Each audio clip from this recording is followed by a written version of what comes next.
शिक्षा, स्वास्थ्य, रोजगार में पूरी तरीके से फेल उत्तर प्रदेश की सरकार, खास तौर पे कोविड काल में जिस तरीके से भाजपा आरएसएस का उत्तर प्रदेश के अंदर में डैमेज हुआ है और 2022 का चुनाव भी नज़दीक है, इससे आरएसएस भाजपा के खेमे में ज़बरदस्त खलबली मची हुई है। इन तमाम मुद्दों से ध्यान भटकाने के लिए भाजपा आरएसएस कभी योगी मोदी का युद्ध दिखा रहा है तो कभी यूपी के बंटवारे तक की बात कर रहा है, लेकिन जो सबसे असल खेल भाजपा और आरएसएस द्वारा खेला जा रहा है उत्तर प्रदेश के अंदर में, उस पर बहुत ही कम लोगों का ध्यान अभी तक गया हुआ है और वो है उत्तर प्रदेश को कम्युनल तनाव की तरफ ढकेल देना, जिस पर विपक्ष और तमाम सेकुलर लोगों की चुप्पी जैसे इस पूरे खेल में भाजपा और आरएसएस को वाकओवर दे देने के समान है।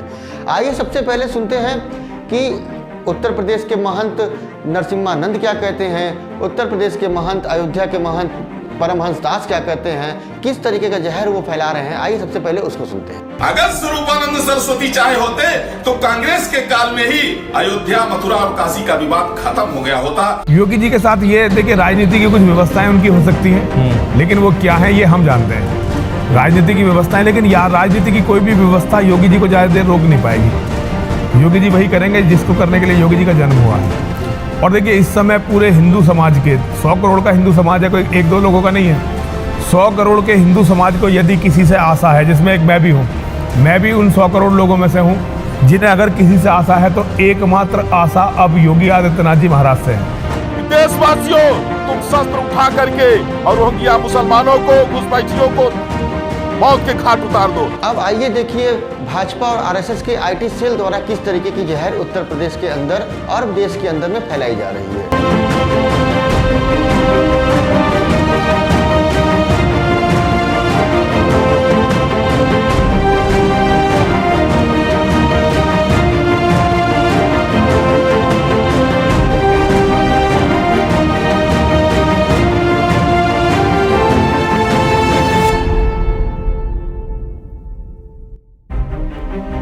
अब आइए देखते हैं 1 से 1.5 महीने के भीतर में अल्पसंख्यक समाज को किन किन सामनाओं को झेलना पड़ा। ये सब ज्यादा गुंडाई कर रहे हैं, ये मुसलमान के छेड़ के मारना, घटियाई करना, बोली आवाजा बोलना, ये सब घटियाई कर रहे हैं। और उसको आवाज दिया कि हम आपका मियाँ लोग को काट कर फेंक देंगे। चढ़ के आ रहे हैं हिंदू मुस्लिम को मारने के लिए कि हम मियाँ को मारो, तो क्यों मार रहे हैं। उसी में छुड़ाने गए हमारे शौहर, तो इतना मारा गया कि उन्होंने बेहोश हो गए, फिर भी उनको मारता ही रहा। और ये कहते हुए गए हैं कि अब वो मर गया, अब वो वापस नहीं आएगा। चल, अब बहुत बढ़िया हुआ है, एक मियाँ मरा।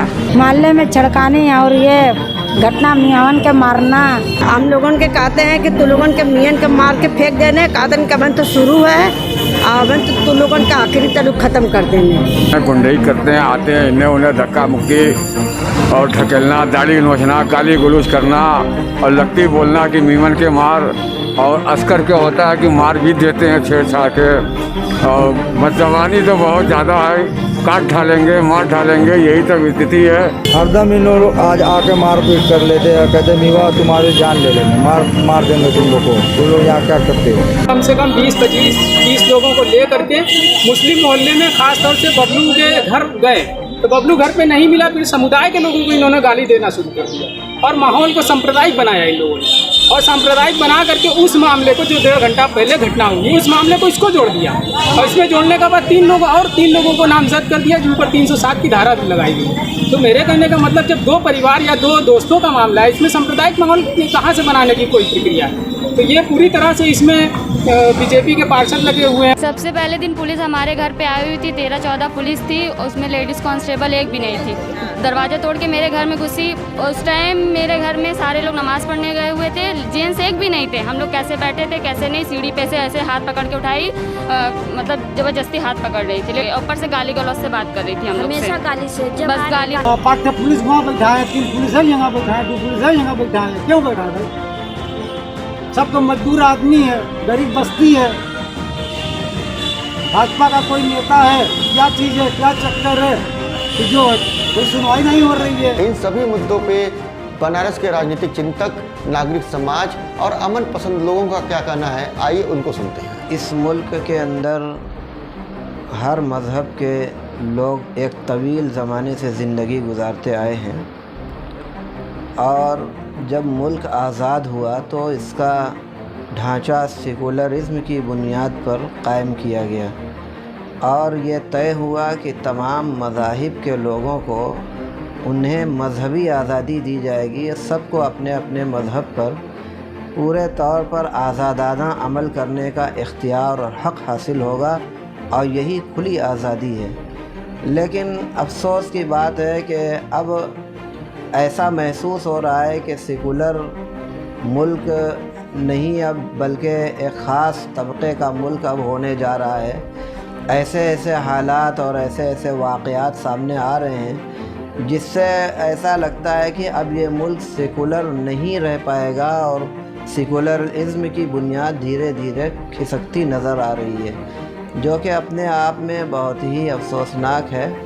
और फ़िरक़ा परस्त ताकतें अपने ज़ाती मफाद के लिए इस तरीक़े की हरकतें अंजाम दे रही हैं। ये देखिए जैसे जैसे इलेक्शन करीब आता जाएगा ज्ञानवापी का मुद्दा उठाएगा क्योंकि हिंदुत्व धर्म के मुद्दे पे ये टिका हुआ है। ये धर्म के आधारित जहाँ पर धर्म पर उलझाया जाता है वो देश बर्बादी की तरफ जाता है। और जैसे जैसे इलेक्शन 2022 आता रहेगा करीब आता रहेगा, विश्वनाथ मंदिर का कॉरिडोर ज्ञानवापी मस्जिद का मांग उठता रहेगा और ये ऐसी व्यवस्था कर रहा है मोबिलाइजेशन करने को भी तैयार है। जब मॉब जुटा लूँ और उस मॉब जुटा के मैं उस मस्जिद को तोड़वा दूँ राम मंदिर की तरह, क्या वो मस्जिद की तरह। तो इनकी पुरानी चाल है, आरएसएस की पुरानी ये चालें है हिंदुस्तान की। मैं खाली AITUC की तरफ से ये मांग करता हूँ सरकार से, सरकार शिक्षा स्वास्थ्य और नौकरी, शिक्षा स्वास्थ्य को तो राष्ट्रीयकरण किया जाए और नौकरी की गारंटी दिया जाए। ये 3 मुद्दे पे चुनाव लड़ेंगे। सांप्रदायिक गैर सांप्रदायिक ताकत और इनकी पर्दाफाश, जो सांप्रदायिक ताकत इनकी जो धर्म है इसको पर्दाफाश करेंगे सेकुलर फोर्स जो धर्मनिरपेक्ष पक्ष है उसको एकजुटता करना पड़ेगा। एकजुट करके इनकी जो धार्मिक कट्टरवादिता उसको खत्म करने की प्रयास किया जाए। देखिए पूरा कोविड काल ने कह लीजिए कि कोविड काल की जो दूसरी लहर थी उस दूसरी लहर ने इस सरकार के निकम्मेपन को, इस सरकार को पूरी तरह से एक्सपोज कर दिया है। तो कई तरह के ड्रामे हो रहे हैं, कुछ ड्रामे किए जा रहे हैं। जैसे लग रहा है कि यूपी में 22 में चुनाव है और शायद अगर आज चुनाव करा दिया जाए तो ये सरकार तुरंत गायब हो जाएगी, हट जाएगी। तो कई तरह के ड्रामे किए जा रहे हैं। अब मान लीजिए एक ड्रामा ये चल रहा है कि बहुत योगी और मोदी के बीच में लड़ाई हो रही है, कुछ मंत्रिमंडल में फेरबदल होगा, योगी को हटाने इस तरह की बात हो रही है। फिर आप अगर ध्यान दीजिए तो अभी मैं सुन रहा हूँ कि राज्य को कई राज्य में, उत्तर प्रदेश को राज्य को कई राज्यों में बांटने की ये भी एक छेड़ा जा रहा है। ध्यान बटे उसका भी, लोगों को भी ध्यान बटे किस जिले को किस प्रदेश में, किस जिले को किस प्रदेश में शामिल किया जाएगा।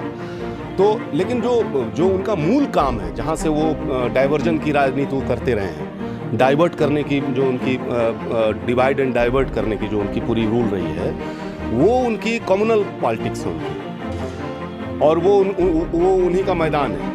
तो अब की बार उन्होंने फोकस किया है, वो अयोध्या से जहाँ पहुँचना था पहुँच चुके हैं। अब वो जो है अब ज्ञानवापी को फोकस कर रहे हैं। और आपने अभी देखा कि एक लोकल अदालत के जो है जज ने जो है हाई कोर्ट को ही एक तरह से नकारते हुए अपने अधिकार क्षेत्र से बाहर जाते हुए उसने ज्ञानवापी के सर्वे का फैसला दे दिया। और अगर आप फिर और ध्यान से देखें तो बनारस में 8-10 मोहल्ले होली से लेकर के ईद के बीच में 8-10 मोहल्ले को सांप्रदायिक आग की तरफ ढकेलने की कोशिश हुई है। हर जगह एक स्क्रिप्ट लिखा हुआ, आप भोजूबीर तकिया से लेकर के आप सरैया ले लीजिए, आप राजापुरा ले लीजिए, आप जो है बनारस के अंदर जो है आप चौहट्टा ले लीजिए, कोनिया 2 बार ले लीजिए। हर जगह आप देखिएगा कि वहाँ एक सचेत ढंग से जो पुलिस की भूमिका है, अल्पसंख्यक समाज के खिलाफ जो है गुंडों की जो भूमिका है, सभासद भाजपा सभासदों की जो भूमिका है, 2-2 मंत्री उसमें डायरेक्ट इन्वॉल्व दिखते हैं, एक तरफा कार्रवाई हो रही है। तो और ये केवल बनारस में नहीं हो रहा है। आप देखिए अभी बाराबंकी में किस तरह से एक मस्जिद गिरा दी गई, एक तरह से कोर्ट को ही धता बताते हैं। मुजफ्फरनगर में एक मस्जिद गिरा दी गई, आप देखिए उस कोर्ट को ही धता बताते हुए। आप उन्नाव में हमने देखा कि एक नौजवान को जो है, एक मुस्लिम नौजवान को पीट पीट के जो है जेल में ही मार दिया। तो पूरे उत्तर प्रदेश को अब जो है इनके पास अपना वही जो पुराना रास्ता है उसको लेकर के वो बढ़ना चाहते हैं। और इसमें ये इस मसले पे अगर इस मोर्चे पे हम बात करें, मैं देख रहा हूँ कि इस पूरे मुद्दे पे आप देखिएगा, रोजगार के मोर्चे पे, शिक्षा के मोर्चे पे, तमाम उस मोर्चे पे विपक्ष कुछ बोलता हुआ समझ में आ रहा है। लेकिन जो ही कोई कम्युनल बात आती है, जो ही हिंदू मुस्लिम पॉलिटिक्स की बात आती है, वहाँ मैं देख रहा हूँ कि आमतौर पे जिस भूमिका में विपक्ष को होना चाहिए वो भूमिका वहाँ पे नहीं दिखती है। और इसलिए इस सरकार का मनोबल भी इस मोर्चे पे, ये मोर्चा इसको टच करने से घबराती है। मैं आमतौर पे मैं देखता हूँ जो सेकुलर नामधारी पार्टियाँ हैं, जो तमाम और इस तरह की पार्टियाँ हैं, जो जहाँ भी कम्युनल मसला आता है तो उनको डर लगता है कि जो है इसको टच करने से हमारी जो राजनीति है मैं उसमें बाहर न हो जाऊँ। और इसलिए हम देखते हैं कि अब ये 10-10 घटनाएं हो रही हैं, लेकिन उसके ऊपर कोई किसी किस्म की कहीं कोई पहलकदमी नहीं दिखती। तो ये एक बड़ा चिंता का विषय है और इस पे समय रहते अगर हस्तक्षेप नहीं किया गया तो मैं समझता हूँ कि आप विश्वनाथ कॉरिडोर के नाम पे वहाँ 50,000 लोगों को, 60,000 लोगों को, 1 लाख लोगों को इकट्ठा करने का स्पेस बना दिया गया है। मस्जिद की दीवार एकदम सामने आ गई है और कभी भी ऐसा हो सकता है कि जो है कोई अयोध्या में जैसे कार सेवा के नाम पे गोलबंदी हुई, ये कभी भी हो सकता है, यहाँ भी हो सकता है। इस बात को बहुत ही गंभीरता से लेने की ज़रूरत है। हम लोग की एक टीम है जो लगातार यहाँ पे इस दिशा में कोशिश कर रही है और पूरे उत्तर प्रदेश में हम ये कोशिश करेंगे। ये हाल में बनास की स्थिति 4-5 दिन पहले बहुत ज़्यादा बिगड़ चुका था।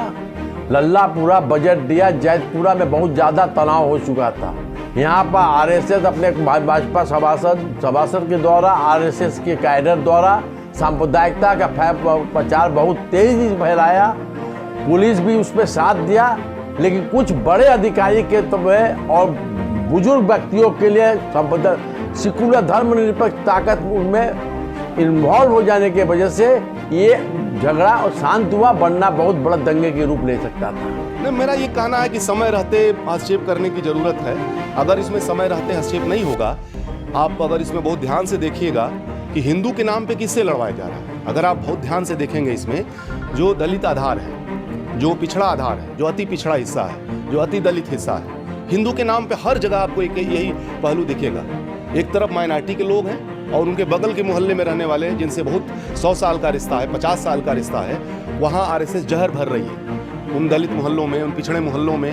तो विपक्ष को सोचना है कि वो जो है, अगर वो दलित अपने को हिंदू समझने लगेगा, अगर जो है पिछड़ा अगर पहले अपने को हिंदू समझने लगेगा तो कहाँ चला जाएगा, किसके साथ खड़ा हो जाएगा। उसके अंदर एंटी मुस्लिम एक कैंपेन चलाया जा रहा है और हम समझते हैं कि इस पे समय रहते अगर हस्तक्षेप नहीं किया गया तो देर हो चुकी होगी और सरकार दोबारा उनकी आवे न आवे, समाज बहुत नुकसान समाज का हो जाएगा, देश का बहुत नुकसान हो जाएगा। आपका कहना ये है कि एक तरह से ये जो पार्टियां अभी इस पे जो बातचीत नहीं कर रही हैं, एक तरह से ये पूरे मामले को जो है विपक्षों ने जो है सरकारी भाजपा और आरएसएस के खेलने में वाकई टाइम पर दे दिया है। हाँ, हमको तो यही लग रहा है कि एक तरह से आरएसएस को इस मोर्चे पे, जहाँ भी कम्युनल मोर्चा होता है, जहाँ भी सांप्रदायिक मामला आता है, जहाँ भी इस तरह का मसला आता है, हम हर बार देखते हैं कि वहाँ आरएसएस को, बीजेपी को वाकओवर दे दिया जाता है। इस मसले को टच ही नहीं करते और इस फील्ड में वो मनमाने तरीके से बैटिंग करते हैं, मनमाने तरीके से चौके छक्के लगाते हैं और वहाँ वो वही एम्पायर होते हैं, वही खिलाड़ी होते हैं। और मैं देख रहा हूँ कि ये इस बार भी यही हो रहा है, जो कि बेहद गंभीर। इस मुल्क में अक्सरियत ऐसे लोगों की है जो अमन पसंद हैं। हम सिर्फ मुसलमानों की बात नहीं करते, बल्कि हमारे हिंदू भाइयों में भी एक बहुत बड़ा तबका ऐसा है जो इन सब चीज़ों के बहुत ख़िलाफ़ हैं और बिल्कुल पसंद नहीं करते कि हमारे इस प्यारे मुल्क के अंदर इस तरीक़े की नफ़रत और ऐसा माहौल बनाया जाए नफ़रत का और एक दूसरे से दुश्मनी और मार पीट लूट पाट, इस तरीके का कुछ भी कोई भी पसंद नहीं करता। और सही मानों में मजहबी वही है, धार्मिक वही है जो अमन पसंद हो और प्यार मोहब्बत और भाईचारगी पर यकीन रखता हो। तो अब ये जो सूरत हाल है ये बहुत ही अफसोसनाक होती जा रही है। हम इसकी जितनी भी मजम्मत करें, निंदा करें, कम है। हम इस मौके पर जितने भी यहाँ के अमन पसंद लोग हैं, चाहे जिस मज़हब से भी ताल्लुक़ रखते हों, सबको हमारा यही मैसेज है कि शांति और सब्र के साथ हालात का कानून के दायरे में रहकर मुकाबला किया जाए और ऐसी अपनी जानिब से कोई भी वारदात ना होने दी जाए जो कानून के दायरे में आए और फ़िरका परस्तों को कुछ कहने सुनने का मौका मिले। बहुत ही होशियारी और बहुत ही समझदारी के साथ हमें एक एक कदम फूंक कर चलने का ये मौका है। और ये भी हमेशा देखने में आया कि जब इलेक्शन करीब होता है तो इस तरीक़े का माहौल गरमाने की कोशिशें चलती हैं, हर जगह देखा गया और खुद अपने यूपी के अंदर भी हम काफ़ी अरसे से देख रहे हैं। तो अब ये जैसा कि आपने अभी कहा कि अभी ये इलेक्शन चंद महीनों में आने वाला है, तो हमें भी लगता है जैसा कि पिछला तजर्बा भी रहा है और हम इसका इनकार नहीं कर सकते कि यह इस तरीके का माहौल ख़राब करने की कोशिश चल रही है। हम दुआ करते हैं अल्लाह ताला से कि ये कामयाब ना होने पाएँ और अपने जो अमन पसंद हमारे भाई हैं, चाहे जिस मज़हब के भी लोग हों, हम उनसे यही अपील करेंगे कि सूझबूझ का मुजाहरा करें और अपनी तरफ से कोई भी ऐसा काम ना होने दें जिसकी वजह से इन फ़िरका परस्तों के नापाक मंसूबों में कामयाबी का मौका मिले और ये लोग कामयाब